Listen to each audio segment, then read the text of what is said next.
So I look this way first, right? And then I turn straight. Okay.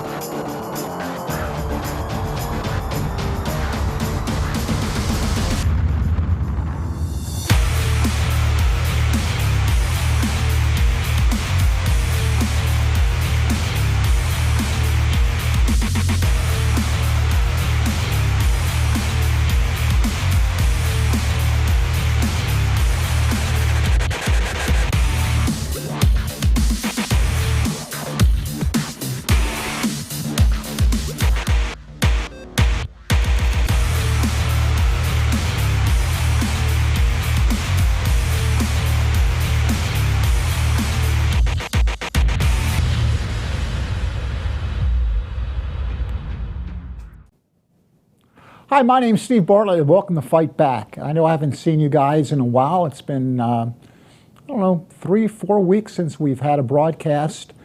And there's a lot of reasons for that. Most importantly is I'm an attorney by day, and having to fight back in real life for real people is pretty time consuming, and I've just been in the weeds lately. So I'm sorry I've been ignoring my favorite viewers out there who watch this show, and there's more of you out there than I really think of. I'm just talking to a camera, and it's hard for me to believe that anybody's actually watching the show, but I run into people all the time who say, hey, I saw your show last night, it was really good. And I'm like, you're just telling me that to be nice. But people seem to really like what I have to say, and I'm really appreciative of that. So whether you agree with me or not, I'm really glad that you keep watching, and I really am grateful for that. Tonight, we're going to be talking about a topic, probably the biggest topic out there, the I word. We're going to be talking about impeachment. Now, it's not going to be about what you think. I'm not going to be sitting here for the next 30 minutes talking to you about why I think Trump should be thrown out of office, or why the Democrats should not impeach him, which is what Nancy Pelosi believes. Instead, I'm going to be talking about impeachment in general, because even though everyone's talking about impeachment, a lot of people don't really know what impeachment actually is or what it actually means. So I want to talk to you about impeachment, what the legal standards are for impeachment, what the Constitution says about impeachment, and the history of impeachment in our country. Because there's a lot of misconceptions about it. Like if you ask most Americans, how many people have been impeached? They would say, 3 people have been impeached. Nixon, Clinton, and the guy who was after Lincoln, they'd say. And in reality, that's not accurate. Nixon was never impeached. And in America, there's been 19 people who have been impeached by the United States Congress. About half of them have been removed from office, half of them were acquitted, but it's not 3 people, it's 19. And we're going to go over that. We're going to go over the grounds for impeachment. We're going to go over the burden of proof for impeachment. But let's just get started about where does impeachment come from, because it comes from the Constitution. It's actually right there in the United States Constitution, and this is what it says, okay? I'm going to read for it word for word. I want to get it right. It says, the President, Vice President, and all other civil officers of the United States shall be removed from office on impeachment for and conviction of treason, bribery, or other high crimes and misdemeanors. Okay, and in order for a person to be impeached, what happens is the House of Representatives decides to bring charges of impeachment, and it's just majority rule. If you get one more vote for impeachment by the House, then they bring forth the charges. In that way, the House of Representatives is like a grand jury. They bring the charges, okay? They're a grand jury. They don't determine guilt or not. They just bring the charges. And then it goes to the Senate, and in the Senate, you need 2/3 of the senators to vote for a conviction for a person to be removed from office. So impeachment is bringing the charges. So Bill Clinton was impeached, but he was not removed from office. And you need 2/3 of the Senate to be removed from office, which right now, since there's 100 members in the Senate, 2/3 would be 66.66666. So in other words, we need 67 senators to remove a person from office. Now, who can be removed from office? Well, anybody who works for the feds. You can impeach the president, the vice president, any congressman, or also any federal judge, any Supreme Court judge, or anybody who is on a cabinet, like the Secretary of Defense, Secretary of Interior, whoever. They can all be impeached by Congress. Okay? You don't go to jail, you just get kicked out of the office if you end up losing the impeachment, and you can always be tried, in a regular court afterwards, but getting convicted after impeachment doesn't put you in jail. So therefore, concepts like double jeopardy and things like that don't apply. Okay, but what does that actually mean? The concept of high crimes and misdemeanors. What does that mean? Most people think high crimes is a fancy word meaning felony, that instead of saying the word felony, they say the word high crimes. But why would they specify certain felonies, which are treason, bribery, and then say in other high crimes and misdemeanors? And if you can be impeached for a misdemeanor, why bother saying high crime? Why not just say if you're impeached in conviction of any crime, whether it's bribery, treason, or a felony, if you can be impeached and removed from office for a misdemeanor? So what does that actually mean? Well, people don't, the words don't actually mean what you think they mean. High crimes and misdemeanor doesn't actually mean felony. The term high crime and misdemeanor goes back to 1386. It's an old term that was used in Parliament, and it means any abuse of power, including crimes, any crimes, whether it's a felony or misdemeanor, and also non-crimes. So the term, it's a term, it's a colloquialism, it's an old colloquialism, but it does not mean criminal activity. It basically means any type of abuse of power or corruption. The word high doesn't mean serious. It doesn't mean a high crime doesn't mean a serious crime or a major crime, like people would think it means felony. High is talking about the status of the person who's actually being alleged. So when they say a high crime, they're talking about somebody who has a high office holder, to distinguish it from a person who is like a lowly commoner. So as opposed to a lowly commoner, a high crime is only committed by somebody who's an office holder. That's what they mean by high crime and misdemeanor. And because of that, it's kind of vague and ambiguous as to what actually it means as to what classifies as a high crime and misdemeanor. And our founding fathers actually had a big debate about that when they put the clause in the Constitution. George Mason, there's a famous college named after him, one of our founding fathers who was part of the Constitutional Congress, believed that you should be allowed to be impeached and removed from office purely for incompetence. While James Madison, who's known as the father of the Constitution, said that he disagreed with that you should only be impeached for criminal activity. So George Mason said incompetence, and James Madison said any criminal activity. And they couldn't agree to that, but they came up with a compromise. And that compromise is that standard which is for treason, bribery, or other high crimes or misdemeanors, which, like I said before, is a very broad thing that makes it any type of corruption, any type of abuse of power, whether it's criminal or not, could be grounds for being removed from office. Merely being incompetent and sucking at your job and being a lousy president is not a reason to be impeached and removed from office. But if you abuse your power, even if it's not a criminal power, that is lawfully included within the terms high crimes and misdemeanors as understood historically. Okay, but what actually does it mean? Well, under the law, a person can be basically charged with anything and removed from office as long as there's enough votes for it. As Gerald Ford famously said in 1970, an impeachable offense is whatever the majority of Congress says it is. So if they bring up the charges and you're convicted, you're removed from office. That's basically what Gerald Ford said, and that's pretty accurate right now. So there are no official grounds for impeachment other than what Congress decides that they actually are. Well, how do you know what those grounds actually are? How do you know what's considered to be a lawful reason for someone to be removed from office and impeached? Well, you do that by looking at precedent, by looking at all the articles of impeachment that have been brought before. If it was brought before, then that would be a reason to bring it again in the future against somebody. Now, there's something in the law called burden of proof that all criminal defense lawyers talk about whenever there's a jury trial.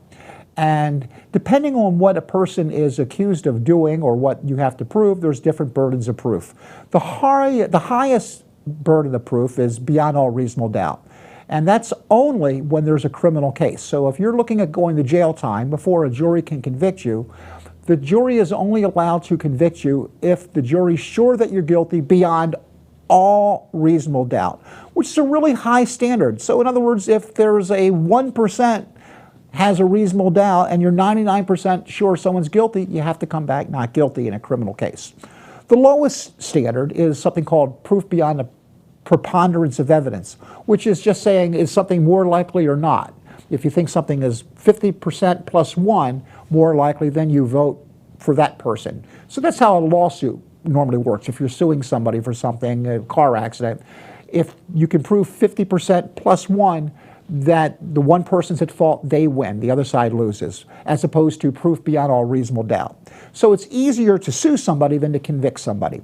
But what's the burden of proof in impeachment? Well, there is no burden of proof of impeachment. It's whatever Congress decides it is. So a senator votes their conscience. If they believe that the burden of proof has been met to kick somebody out of office, they can do it.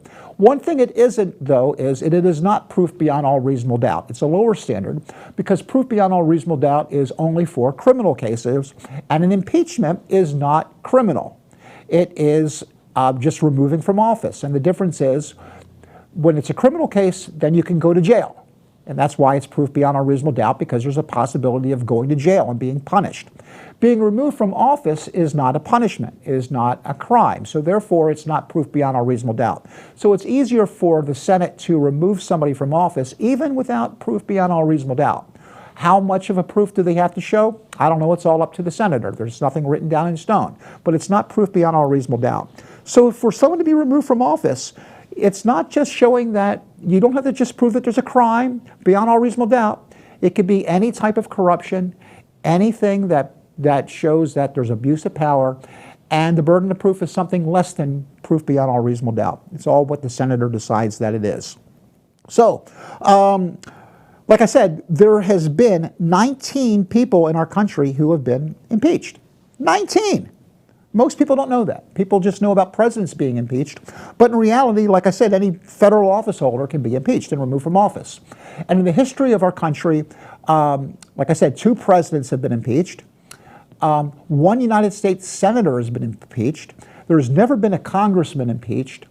And there's been some cabinet officials who've been impeached, secretaries of different agencies.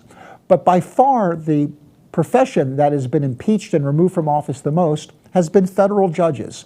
That is who Congress has chosen to kick out of office. And it's kind of not surprising that since the Senate has never, Congress has never impeached one of their own, ever. They've never impeached a congressman, and no senator has ever been convicted after having a trial. And since it's the Congress that brings the charges and the Senate who decides whether they're guilty or not, that's not surprising that they don't eat their own. Since the Supreme Court and the lower federal courts don't have any power in the impeachment proceedings, it's not a surprise that many judges have been impeached. So let's go through the history of all the people who have been impeached, and I'm going to talk about why it's important. So different cases. The first person ever impeached in American history is a guy named William Blount in 1797. He was a senator, the only senator to ever be impeached. And the reason why he got impeached was that he was afraid that France was going to be taking over the Spanish-controlled colony of Louisiana. At the time, Spain was in charge of Louisiana, and he was afraid that our enemy France, or whatever, was going to take over Louisiana and would therefore cut off access to the Mississippi River for America. So he came up with this plan to use militias to help England take over Louisiana, which was a violation of the law. And because of that, the House of Representatives impeached William Blount.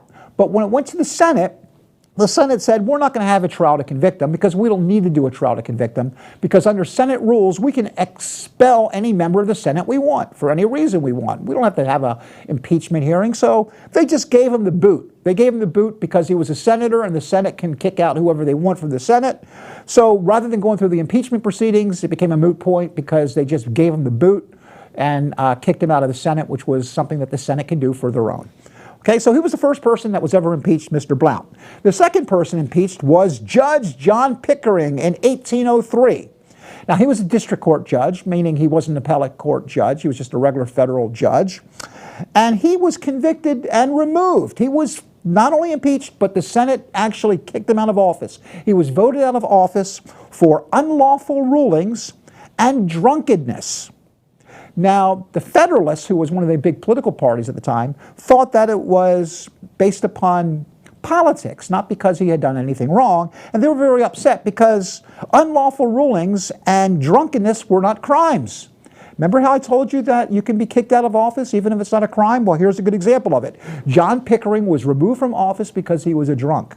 Now, obviously, you don't want someone to be a drunk while they are sitting on the bench and drunk and making crazy rulings.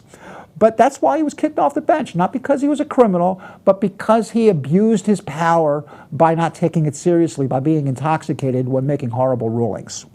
So there is precedent for that. The third person impeached was a guy named Samuel Chase. Now, he is the biggest person ever impeached, probably power-wise, because he was actually on the United States Supreme Court. Okay? Now, he was on the United States Supreme Court, and the basis for his impeachment was similar to the impeachment of the last judge. He was accused of having a political bias in his rulings and arbitrary rulings, and promoting a partisan political agenda on the bench. Again, those aren't crimes, okay, if they're about abusing power, even though they're not criminal activities. Now, he was acquitted. He was acquitted due to no criminal activity. He was acquitted for whatever reason they wanted to acquit him, but that's why the people who acquitted him for, because they said nothing was done critical. But that's a lot of precedent right there, that showing a political bias and being arbitrary and promoting a partisan political agenda being a basis for actually bringing charges of impeachment against the Supreme Court justice. Currently, Attorney General Barr is being accused of showing a political bias when executing his duties as Attorney General. And I talked about that on the last episode, about how his summary didn't really reflect, in my opinion, what the report of Mueller said.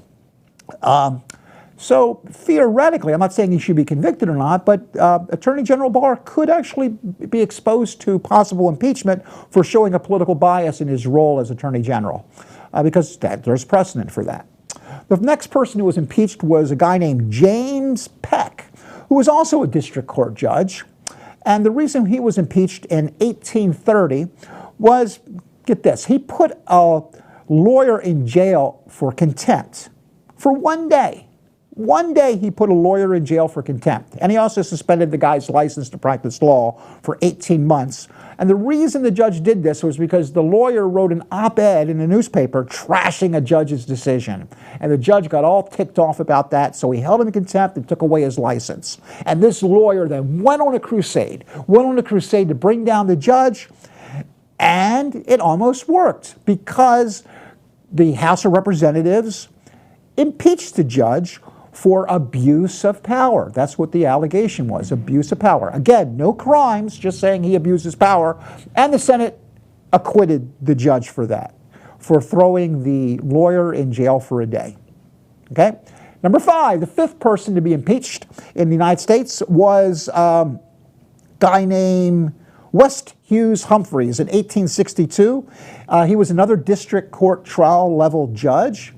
And he was impeached and removed from office for supporting the Confederacy during the Civil War. And that makes sense. I mean, if you're going to be committing treason by swearing an allegiance to another government after you swore an allegiance to uphold the United States Constitution, of course, that's a reason to be impeached and removed from office. So that was 1862. And that was shortly followed by the most famous impeachment in history, Andrew Johnson, who was President of the United States. He was the VP under Abraham Lincoln, considered to be one of the worst presidents of all time, and he was impeached. But the basis for his impeachment, even though he was a Southern sympathizer, which really ticked off the North, the reason why he was impeached was mostly political. There was a statute on the books, a federal statute called the Tenure of Office Act, and what happened to President Johnson was he violated the Tenure of Office Act. And the Tenure of Office Act said that a president was not allowed to fire a cabinet member when the Senate was not in session. And he did it. He said, you can't tell me what to do, fired him, and was trying to hire a new Secretary of War. So he got impeached for that. Again, even though what he did was not a crime, it's not a crime, you can't go to jail for firing a cabinet member, it still was not authorized. It was an abuse of power because he wasn't following his duties as the president to faithfully execute the laws of the land, and by not doing that, by not doing what a law actually said as his role as the President of the United States was, they impeached him for that. And he went to trial on that for abuse of power, again, another allegation, for violating that law, and he was acquitted by 1 vote, and he was not removed from office. So according to this precedent, if a president does not faithfully execute the law of the land, even though it's not a crime for him to do that, it's still an impeachable offense. So theoretically, currently, the President of the United States is not honoring a subpoena for him to turn over his tax returns or to allow people to testify in Congress. And theoretically, they could say that we have the authority, you must obey our subpoena, and if you're not obeying our subpoena, that could be an impeachable offense. I don't think they will impeach Trump over that, but theoretically that would be a legal grounds to impeach a person for doing that. However, obviously, if there's a court order saying that the president has to obey something and they choose not to obey it, that would definitely be grounds for impeachment. Even Nixon obeyed the court order when he was told to cough up the tapes, and that was basically the end of his presidency. But at least he obeyed the court order, but not obeying a court order would definitely be grounds for impeachment. The next person who was impeached was Mark Delaney in 1873. He was another district court judge. He was accused of being a drunk. That's what the basis for his impeachment was, drunkenness, again, not a crime. And he resigned rather than having the hearing, or I guess he passed out drunk and didn't show up for his hearing, but that's what happened to Mark Delahaye in 1873. The eighth person to be impeached was William Belknap, 1876. During our first centennial anniversary of our republic, and he was the first cabinet member to be impeached. He was the Secretary of War, and he was impeached for corruption involving a trading post scandal with General Custer of the Little Bighorn. He resigned rather than having the trial, and as a result of his resignation, it became a moot issue. Then the ninth person to be impeached was Charles Swain in 1904. He was another district court judge, and he got impeached for failure to live in his district and abuse of power. Again, neither one of these are criminal actions. He was acquitted, but doesn't mean that the impeachment wasn't lawful. It just meant that he was acquitted for those things. The 10th person to be impeached was Robert Archibald in 1912, who was an appellate court judge, the first appellate court judge besides the Supreme Court Justice Chase to be impeached. The reason he got impeached was for improper acceptance of gifts from litigants and attorneys.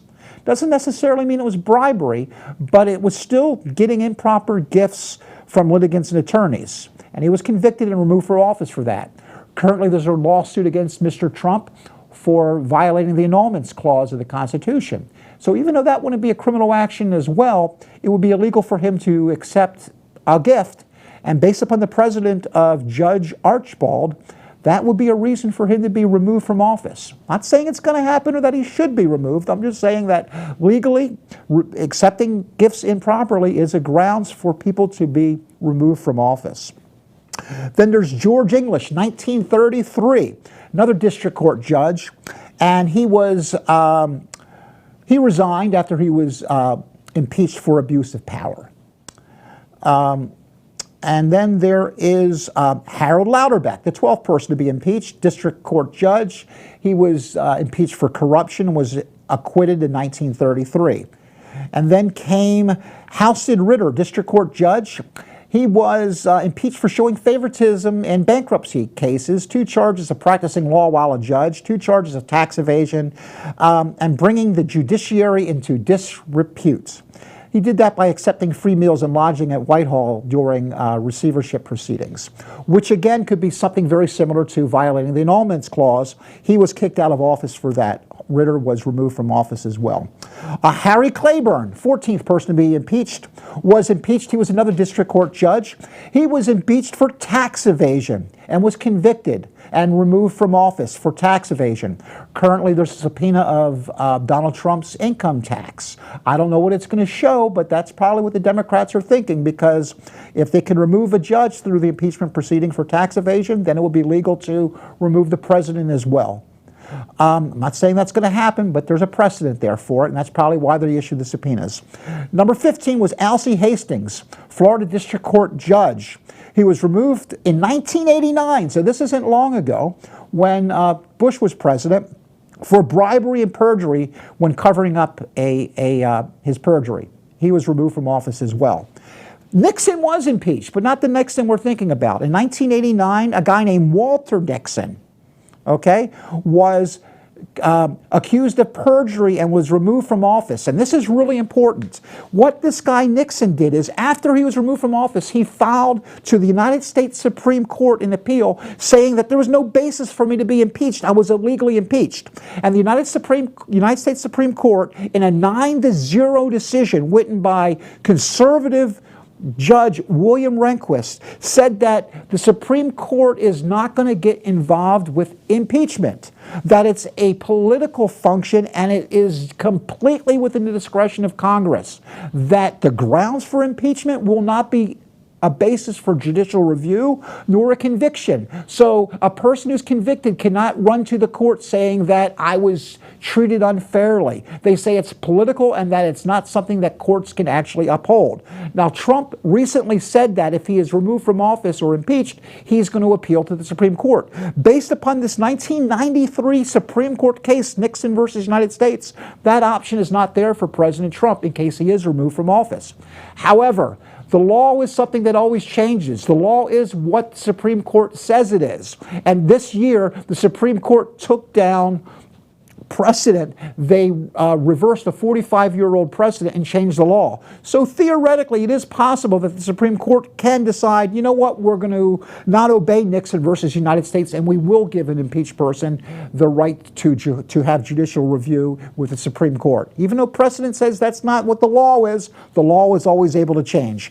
And then, of course, Bill Clinton was impeached in 1998. Samuel Kent was impeached in 2009, but then resigned. He was another judge. And the last person to impeach was in 2010, District Court Judge Thomas Porteous for signing false financial disclosure forms under oath, and he was kicked out of office in 2010. Donald Trump right now is accused of doing the same thing with Deutsche Bank. What will happen? I don't know, but we'll talk about it later. See you next week.